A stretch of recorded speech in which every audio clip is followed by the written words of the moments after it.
Ryan, TV shows have ended recently. All of them. Two of them, as a matter of fact, and that's what we're going to talk about today. I'll give you the choice. Do you want 80s nostalgia, or do you want long-awaited, fan-dividing science fiction to go first?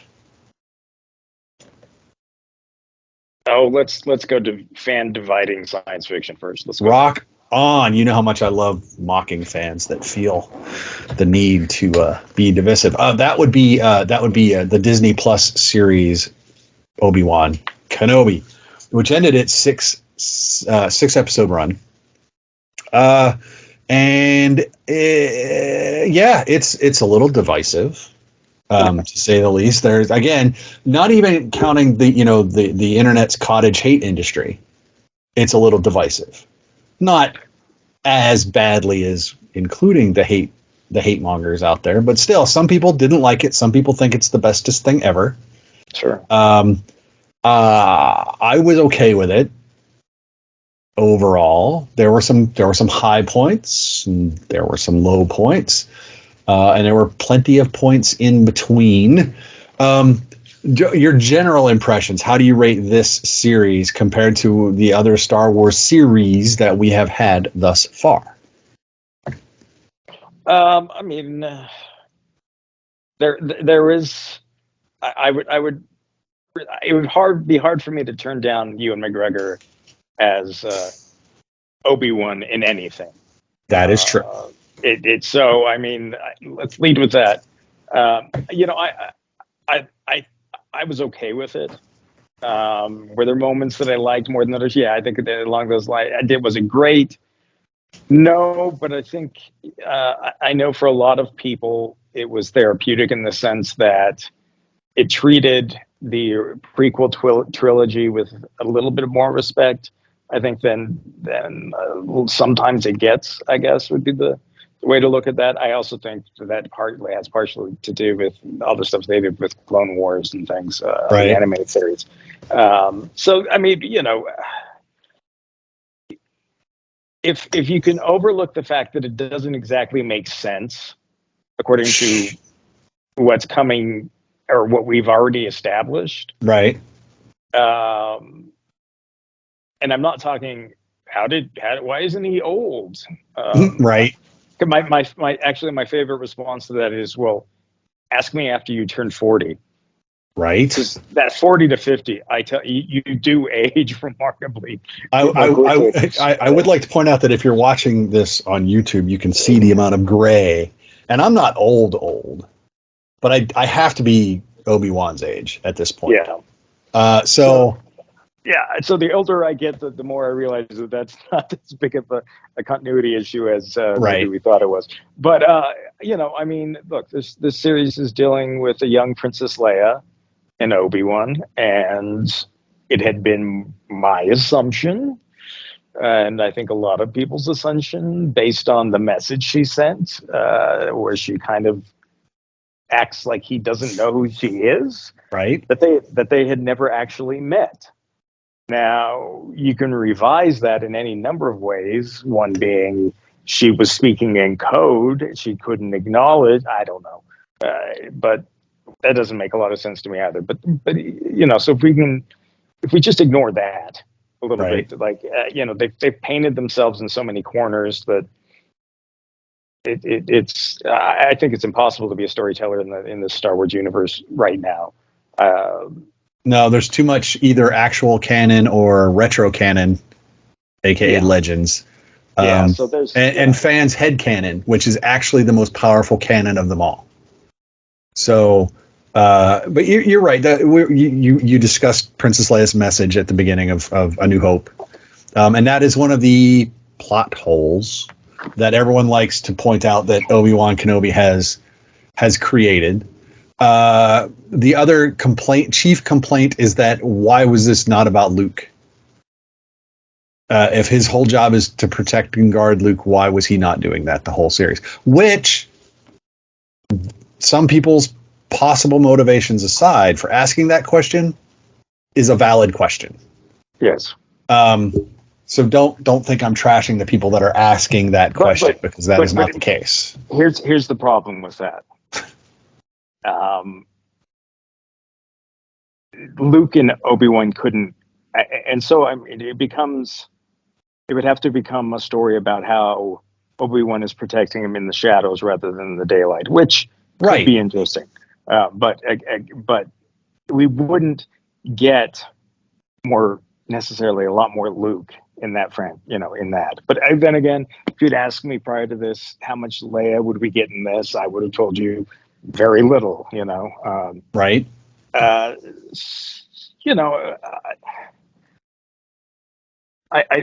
will say this. Earlier today, we were having some conversations, as we often do in the newsroom, and we were talking about how I think 8 episodes is kind of the sweet spot for a series. For these streaming series, you mean? Yes. Yeah. Okay. So let's. Yeah. Go ahead and explain why, and I'll read that. Well, but Obi-Wan's a little hard for me to figure out if that actually applies to it, in the sense that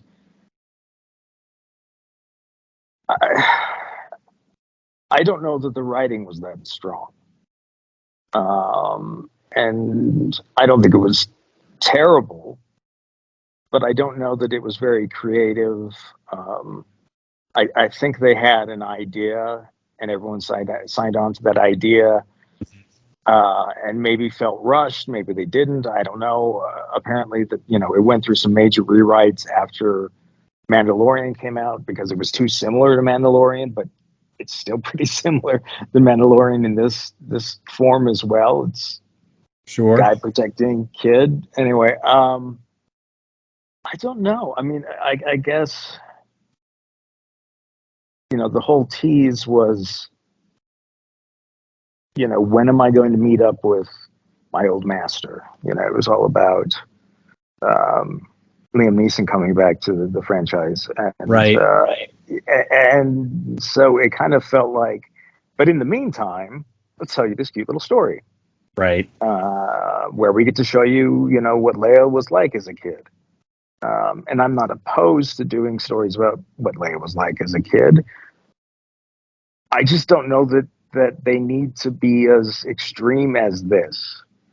You know what I mean? Like I almost feel like they almost could have called this series Organa. Yeah. And it would have been just as acceptable under that title. I would have, I would have, I guess she was never destined to live a normal life. But I don't know that she needs to be, kidnapped, and this whole, I don't know. It goes into an area where I think a lot of us were interested in, which is the hunting of the Jedi. So I think there's that was a film that we all want to know, why wasn't that made? But that's not really what this movie's about either. There's one, there's a couple characters that I guess would be the most, but I don't know. There's just so much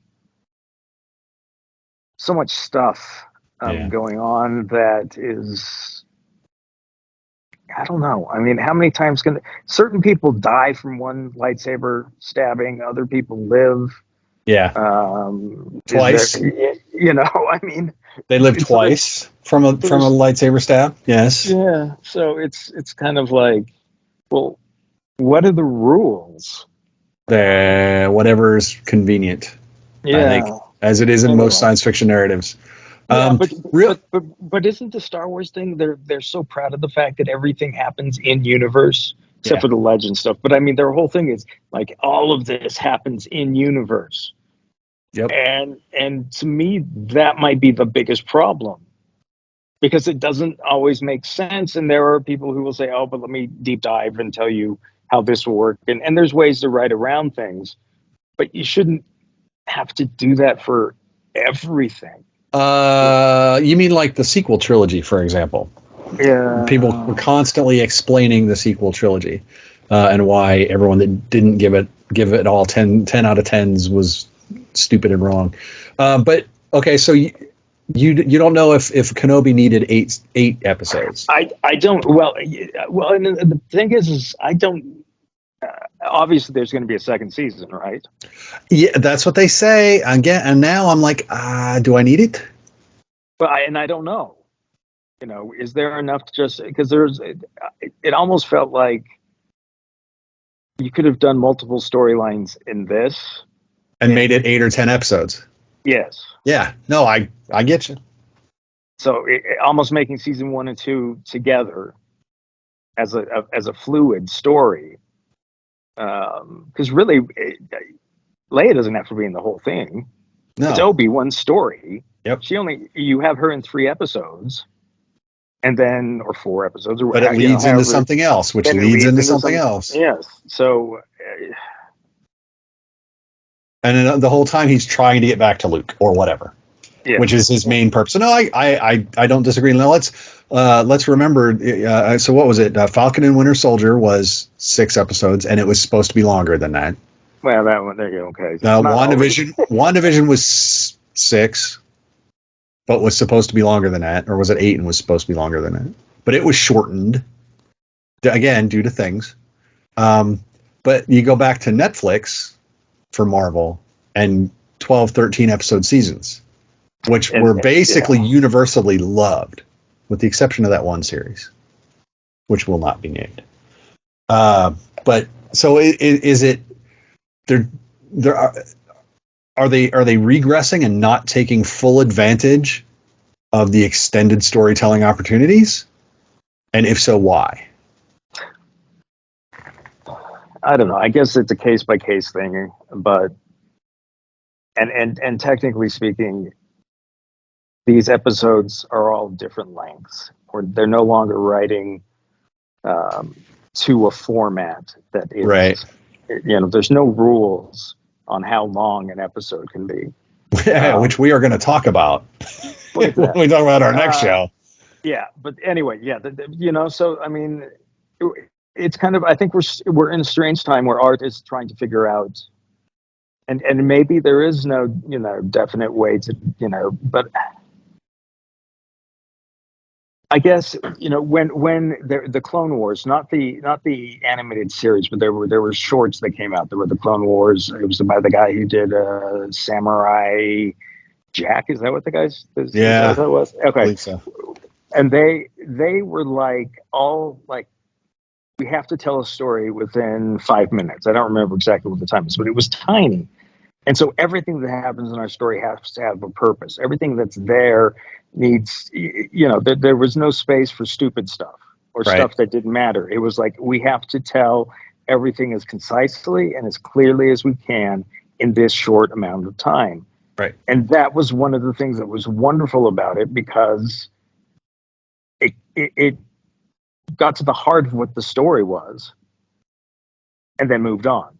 Right. And then it was, and I love character development. There's perfect, times for character development, but I wish that they would tighten up some of these stories a little bit, and tell them more clearly, and try not to be so clever, or I don't know. But can you do that with Star Wars anymore? I don't know that you can.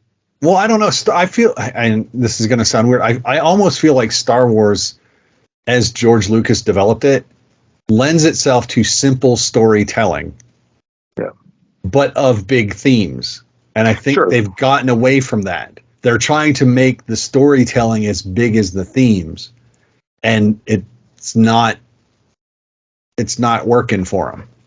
They need to scale back the story to focus on the theme. And I think they're more worried now about trying to have this huge, big, bombastic story, and then the themes are kind of getting lost. That I could be wrong. Someone will probably tell me I'm insane, but I mean, I think there's some truth in that, though, because if you make an Obi-Wan series, does it also have to have Darth Vader, Princess Leia, Luke Skywalker? I mean, the Organas. I mean, does it have to have all these things? No.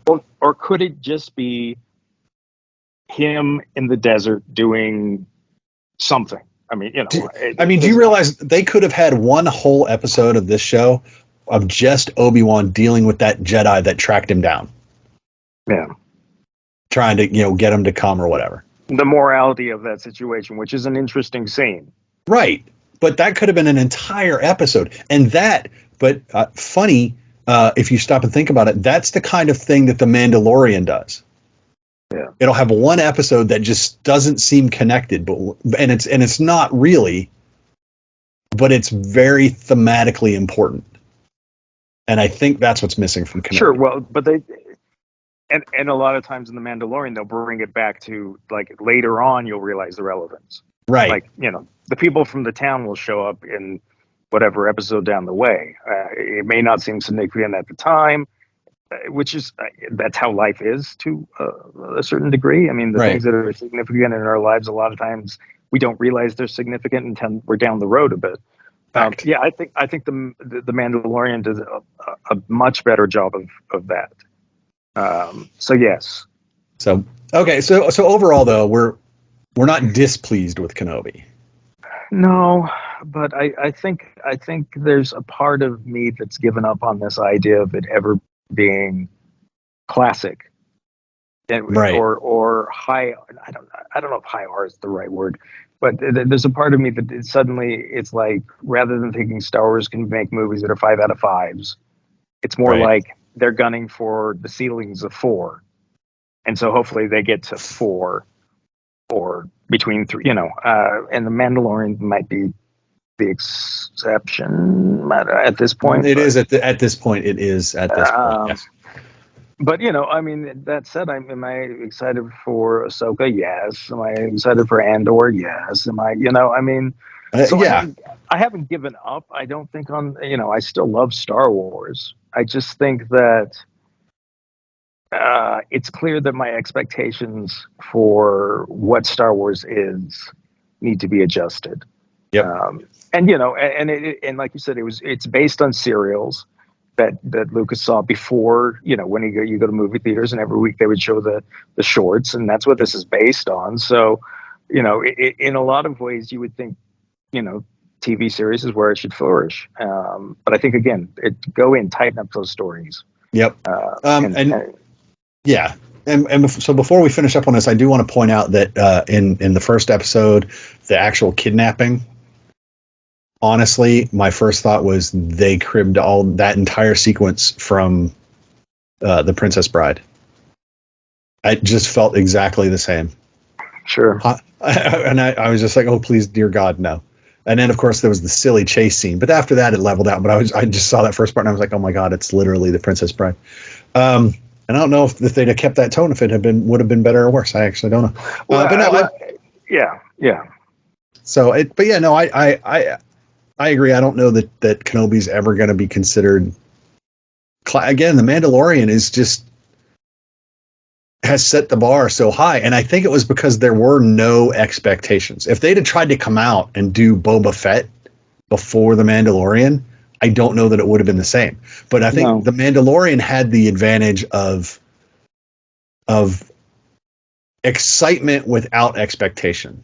Well, if that makes sense. It's a new character too, so it's not tied to a certain story. It was absolutely separate. So, I mean, you mentioned that they've kind of painted themselves into corners in a lot of ways, but in a lot of ways, Rogue One superseded that because it never tried to get outside those lines. Yeah. We knew where everything had to be, so it was like, okay, these are our lines, and they just had to pack as much as they could within it, and they really didn't deviate.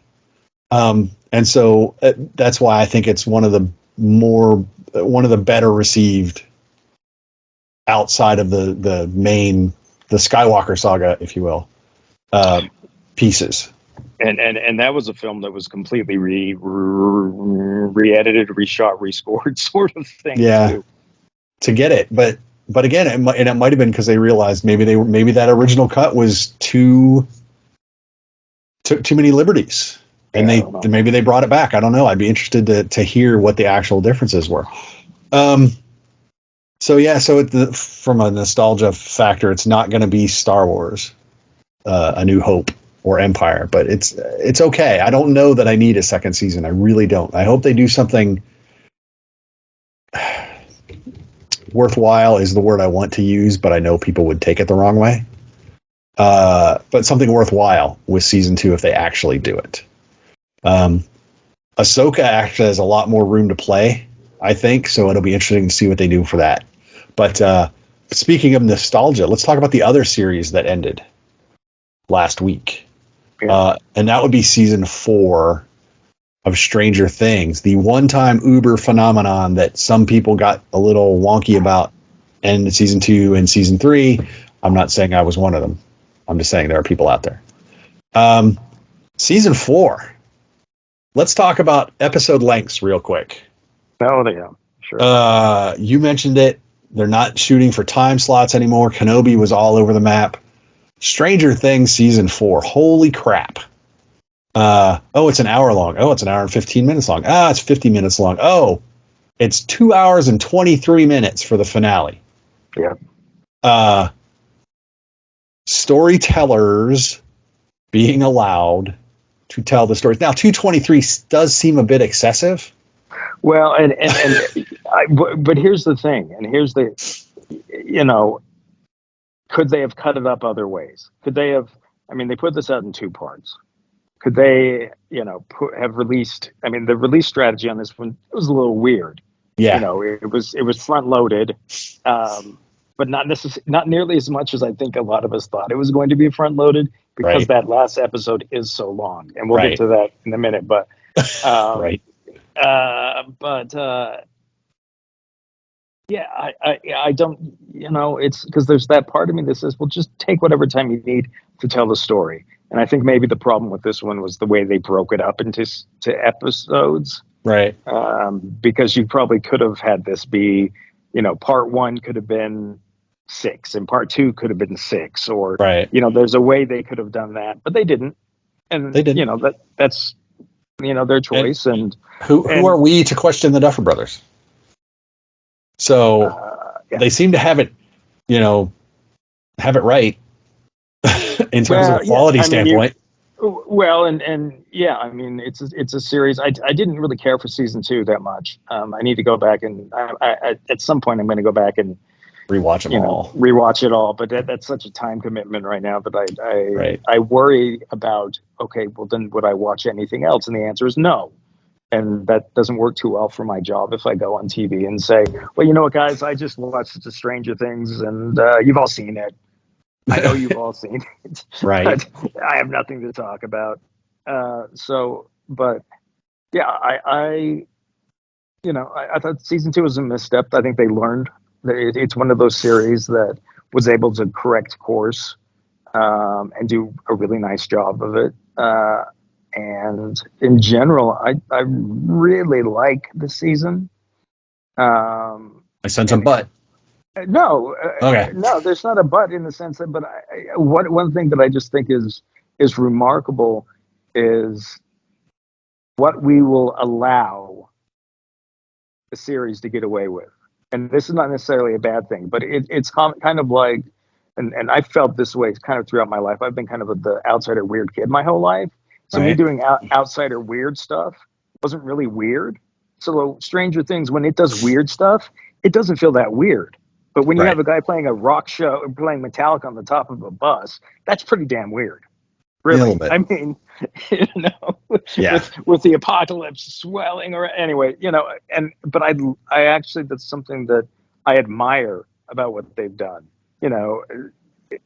They take these things that so many other series could try and never get away with, and they get away with it. Not just like, oh, okay, we'll allow that. It's like, oh, I love that scene. I love that. It's like, it's ridiculous and it does speak to nostalgia and but as far as like this season's musical picks and things went, they don't necessarily do what you would think they are going to do, or what the pop hits would be. I mean, you have the Cramps and all sorts of bands that were a little bit that weren't really that popular even in the 80s, but had a cult following of some Right. sort. And they managed, they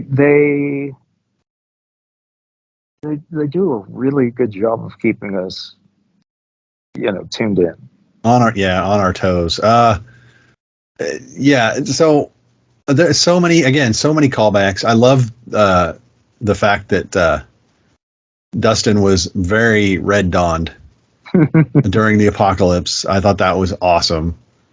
And everything just felt like Red Dawn in the Upside Down, which was just really weird.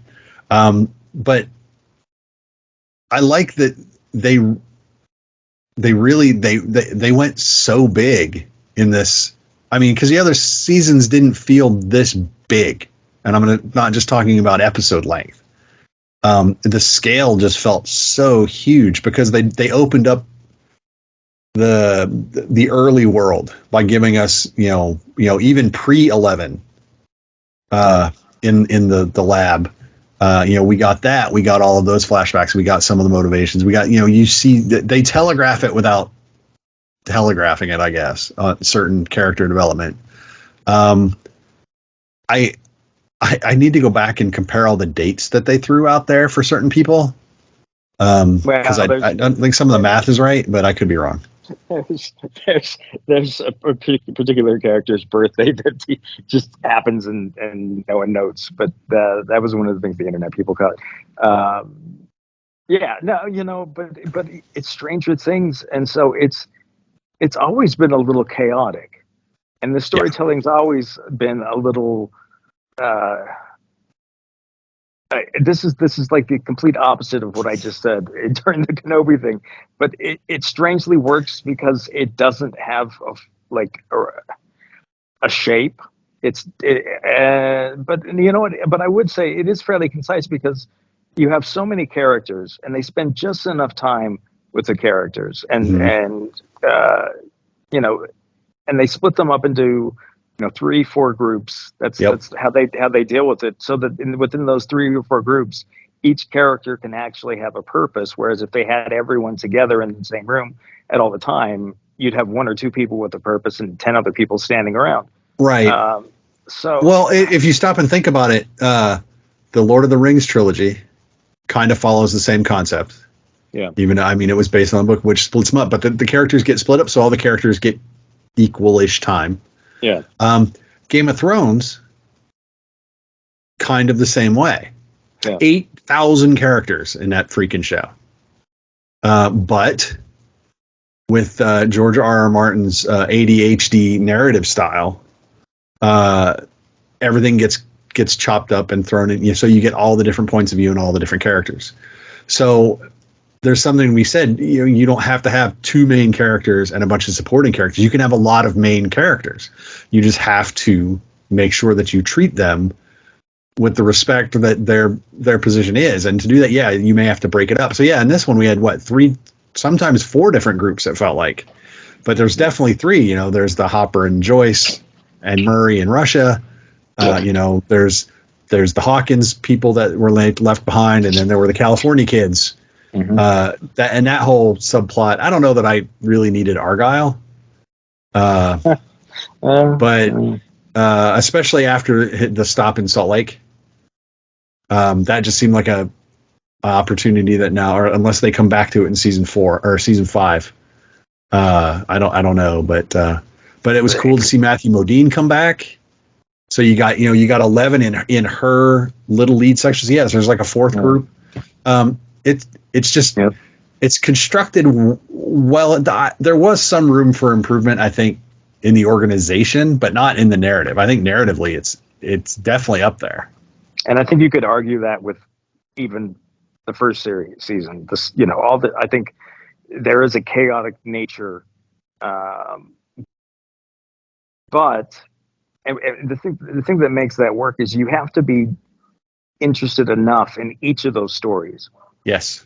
You can have a favorite. I mean, at any given time, these are the characters I like hanging out the most. But you have to have 4 decent stories going. Mm-hmm. And again, we talked about Jurassic World, the new Jurassic World, and how it had a similar approach, and as it was telling all these stories, but the problem was none of them were interesting, or at Yeah. least none of them were presented in an interesting way. So there was never, you kind of just felt like, okay, well, I don't care. Let's go back to dinosaurs. Right. Which, And then you didn't even get a lot of dinosaurs, which, it's no, weird. you didn't get a lot of dinosaurs. But so I mean, one of the strengths is and each group has, maybe one or two characters you like more than the others. But I mean, it's, look, the evolution of, Steve, for instance. I hated Steve. Oh, That God. first season, I hated. And now he's like one of my favorite characters. And the fact that they're able to do that, and it's not, it's, and as a character, he realizes particularly in this season, he comes to terms with the fact of who he was, and, how he's kind of glad that he's not that person anymore and won't be that person anymore because it wasn't fulfilling and whatnot. So I just think the way that they've developed a lot of the characters has been fun. And I think initially everyone thought this was just going to be about 11. And then you start to realize, no, it's about, this group, and they've expanded. Yep. But they've added characters that you like. And it's kind of, that's how life moves. But that are just as compelling as the originals. Eddie is so much fun. Growing up in the 80s, I would be a couple years younger than when this stuff was happening. But Eddie was in, my gym class.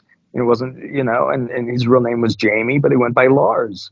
But this guy was like the most kind-hearted, but he looked like mayhem, Right.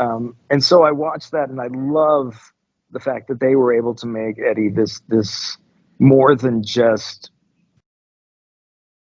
a metal slacker. They gave him, a heart, and actual depth. Yes, and I love that. So when he's, gets to the point where he does his little concert, do whatever you want, man. Yep. This is your moment. You do whatever you want. And that was part of the plan. So, and it's just excellent. You're right. You have to, with that many characters, you have to care. And they did a really, really good job of that. Now, but they took all the time they needed. Again, let's go back to that. They never cut anybody out. They didn't remove any subplots, because the subplots are what make those characters. Sure. You can't have that many characters if they don't, that you care about, if there's not something going on underneath. So they didn't cut that, which made this series, what was it, 8 episodes, 9 episodes, but 8, like 13 hours or something ridiculous. So, and I say ridiculous just, as a math problem, not as oh my God, I didn't enjoy that problem. But yeah, and so they took the time to allow you to care. They didn't just tell you have to care or assume that you would care. They said, no, we're going to make you care. And then we're going to make you cry. So, like, is the whole Russia subplot my favorite? No, but is it, to me, is there a weak element, and is that it? Maybe the weakest.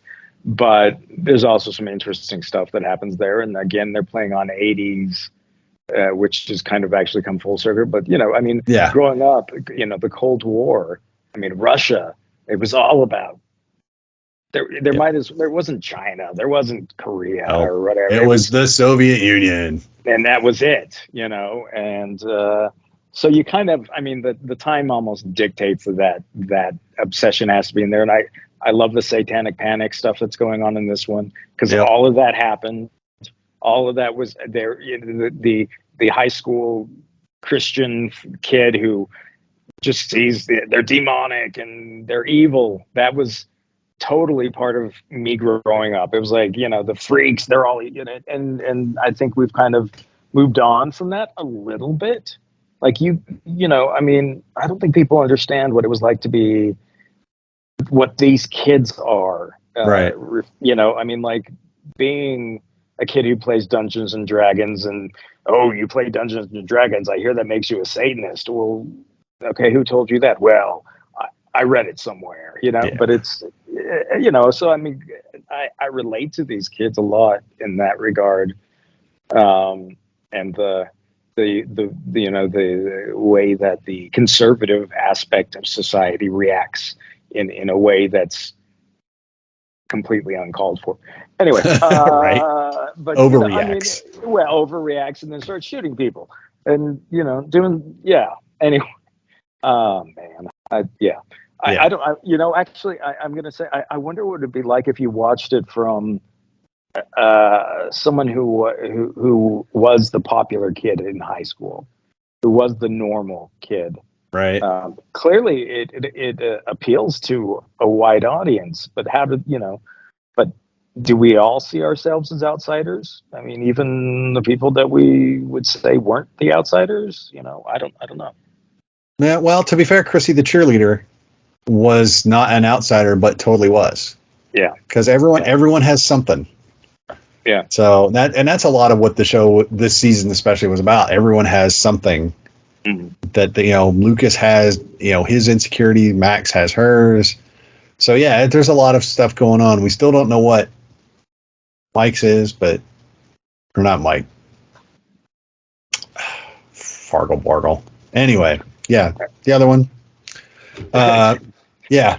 So you actually we're both higher on this than we are on Kenobi, obviously. Yeah. So we're going to tell people to go back and watch all the other seasons if you haven't already done it, and really enjoy this one if you haven't. You actually got to spend some time with. Yeah, with Gaten or Dustin. Mostly we talked mostly about actually the Salt Lake aspect, right? And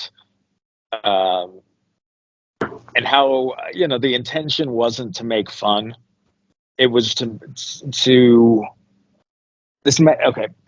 It was to make fun, but not make fun of. It was to make it entertaining and kind of over the top.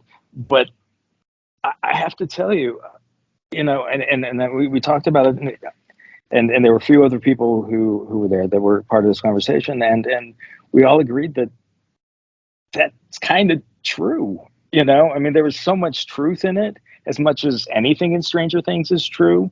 Right. And so let me put it this way. I don't know one family where all that was happening, but if you took like 3 families, all of that stuff was happening. Oh yeah. So I mean, they just made it, TV wise, they were just made it all into one family, but there was concern how people would react to that, because that wasn't the intention. Wasn't to do anything other than kind of have this fun, crazy moments, so yeah, we talked about that a little bit. I pitched him a spin-off that I think needs to happen. Not seriously, but well, I told him I really want a Susie series, and I gave him an idea of how we could make a Susie series, because I at some point and he wouldn't talk. He wouldn't tell me anything, and obviously, but there at no point has Dustin and Susie actually been in the same room together. Not on the show. Only at camp. So at some point, I need them to be in the same room, and I told him that, and he kind of just Anyway, I don't know that he knows what's happening in season 5. To be honest with you, but I wouldn't want to know is the thing, and I think that's why we can talk about these things, because I'm not going to be over analyzing everything he says, and I'm not going to be trying to figure out what season 5 is, because show me season 5 when it's ready, and we'll go with it then. But yeah, Gaten's a great kid. If the character Dustin If you like Dustin in a TV show, he is that plus a little more. His dad raised him in a way so he knows all this 80s stuff. So when that's kind of a thing. You're like, you're too young to know what all these references are. He knows all the references. He gets all the little jokes. And he's just a phenomenal person as well. He was here for CCD Smiles, which is a conference, but he's just, yeah, you could have me. I could talk about Gaten forever, but yes. He also his quick review of the Funko Pops. He was happy to see that Mike finally got one that didn't look terrible. Because I guess I'd have to research this, but I guess Mike's action figures and things have all kind of looked a little wonky, and now the new one is he's finally gotten the good one. But that's good. Yeah, well, there you go. You'll only hear that here. Yeah, he's happy with the Funko. Yay! But, hey, some of those Funkos look like crap. Well, in general, maybe, but he, and he also, I mean, he knows the toys because he's kind of into that stuff. Yeah. So it'd be like, oh, this is the GameStop exclusive. Isn't it amazing that GameStop is still open? And you go, actually, you know what? Yes. It is amazing that GameStop is still open. The GameStop is still open. But yeah, but no, we don't. That's not the only thing we talk about. I think that you probably get tired of talking about the same thing over and over, and that's probably the one thing that everyone wants to talk to him about. So, right. But no, he's one of my favorite people that I have ever met, and I've had the opportunity to hang out with him 3 or 4 times now, and nice. Yeah, no, he's here's what's weird is you never when you're with Gaten, you forget that he is in something that is massive. Like he's a house, like people who don't even watch Stranger Things recognize him as an actor from Stranger Things. They may not know who Dustin is, but I mean, he's and anyone who does, people love Dustin. And so it's weird just to kind of kick around with this guy who doesn't have like an ego about it at all. Anyway, so here's my advertisement for Gaten. There you go. Everybody. He's been here to FanX. Yes, yeah. He celebrated his 16th birthday here. Literally, right. It was his 16th birthday, and so we threw him a big party. It's on YouTube if you want to look it up.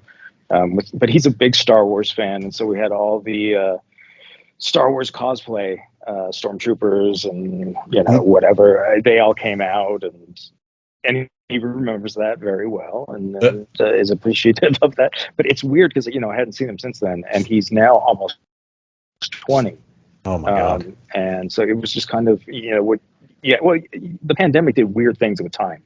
That is true. Yeah. So I mean, it's just strange to think that he was 16, and the next time I see him, he's nearly 20. And that sounds very much like a parent and their kid. I don't, but right. But I met him when he was 14, maybe, and so,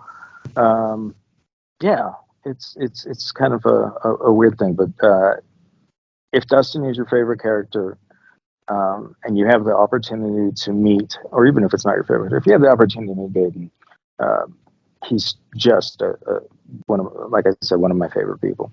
Yeah.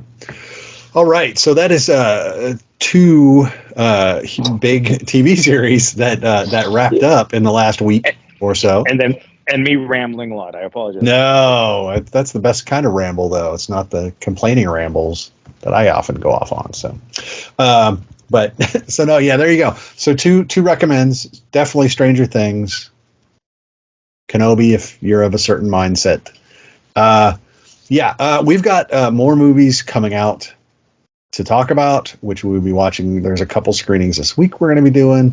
I hope everyone went to the theaters this past weekend and saw something good. If you went and saw Thor, I hope you enjoyed it.